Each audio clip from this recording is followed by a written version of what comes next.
Hello and welcome. So this video is going to be talking about football coaching. It's quite random for me to do this video, but something that I've been wanting to talk about. And this will be on my other YouTube. This will be my current YouTube channel, because I want to set up a YouTube where it has lots of educational videos for kids, for adults, and just basically teaching my own experience with others in a much more affordable way, because we don't all have money to spend on courses, but I do have courses online, so if you want to check them out and wanted to give them a try, there's two on customer service.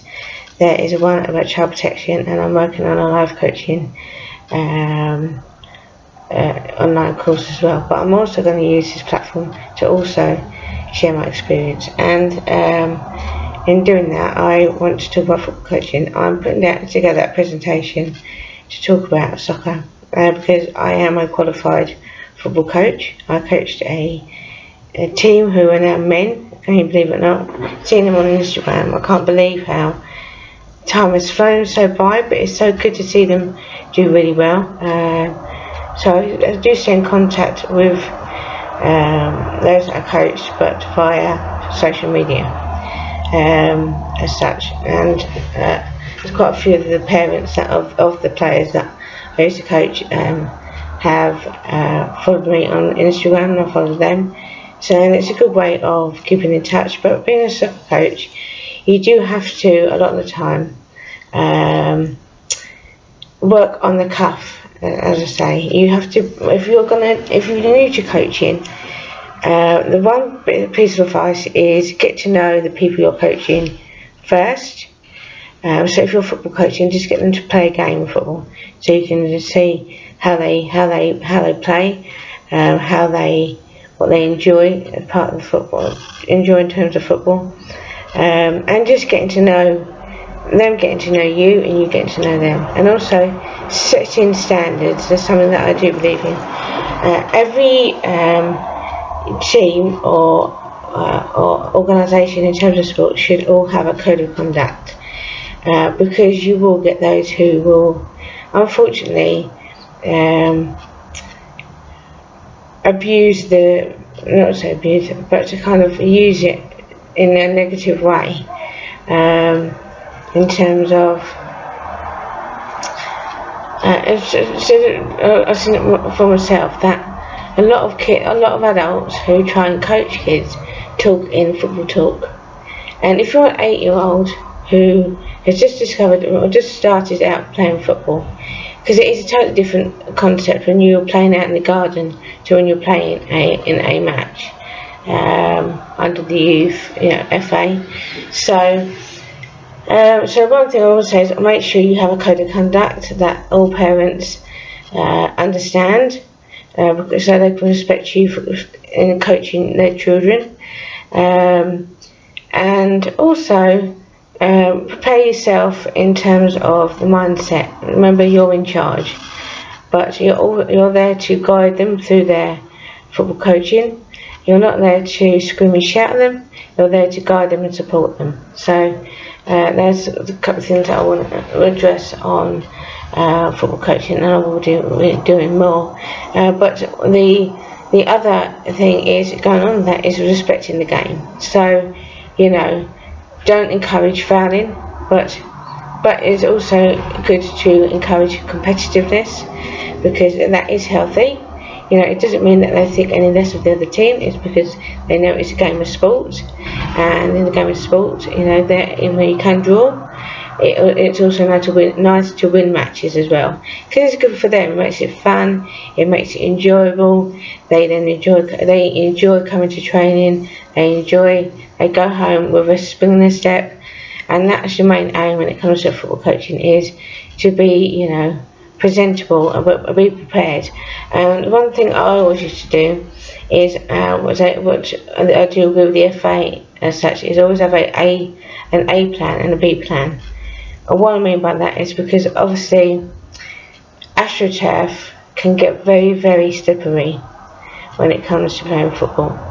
So I would always do a risk assessment before you even allow kids to play on that pitch, just for your own well-being in terms of coaching, and also to make them aware of the hazards that come with playing football. So this is going to be brief. I'm going to do other videos. I'm trying to cut my video footage down but get the point across. So it's, what you want to do first is get the kids to know the game in terms of playing matches, doing proper training sessions. And I would say, for me, the best coaching sessions I did was where it was around gameplay.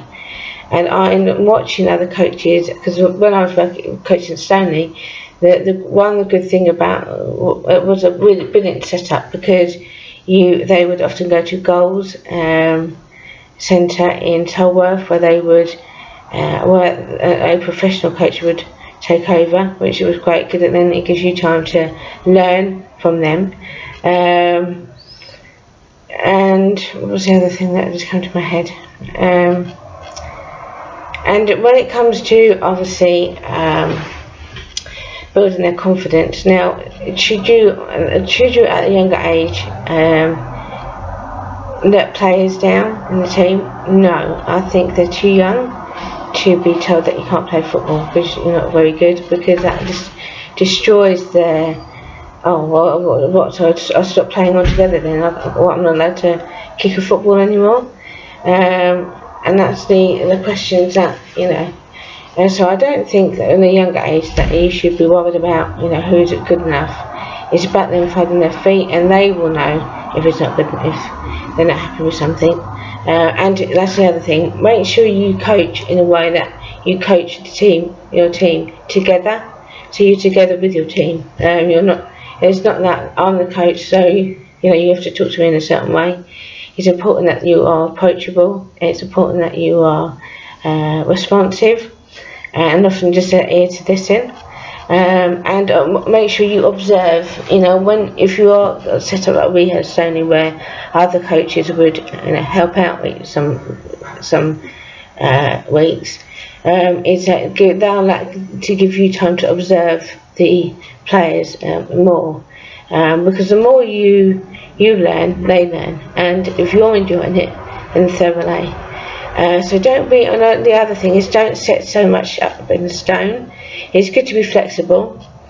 Obviously, I never tolerate lateness, to be honest, because and that's not really the players' fault in that, but in a way, because they're only kids. But in terms of adult players and stuff like that, I don't believe in lateness. I think that being late is disrespectful, and I had that a lot.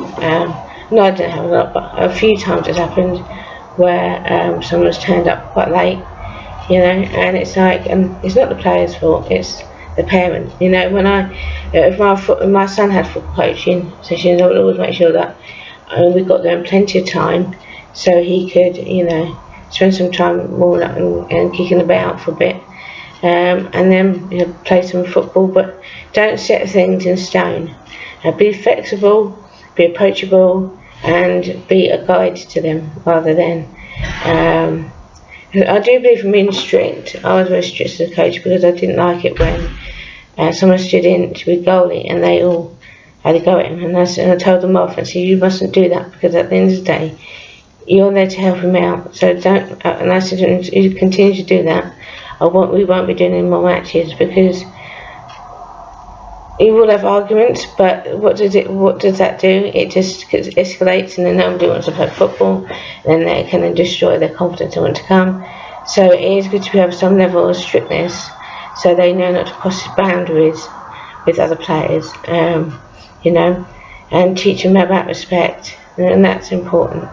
Because one thing that I always used to say was to make sure you always shake the manager's hand after you've been substituted, because he's the one that puts the team, and that's the person you need to look up to and respect. So, and I hope in some way that my coaching did leave a good scar on them in terms of learning and development, and just give kids time. They will eventually adapt. And if you need a parent to stay for, say, half an hour, just to see how they get on, then so be it, let it happen. And just be, just be your own coach and be with your own team. Don't try and compare your team to others, because every team is different. Just focus on yours, get to know your players and let them get to know you. And honestly, that is it in a nutshell. Work together. Not like I'm the manager. You do as you're told. You're the player. You should be I'm here to support you and manage you, but we work together on this, not as that's what I'm trying to say.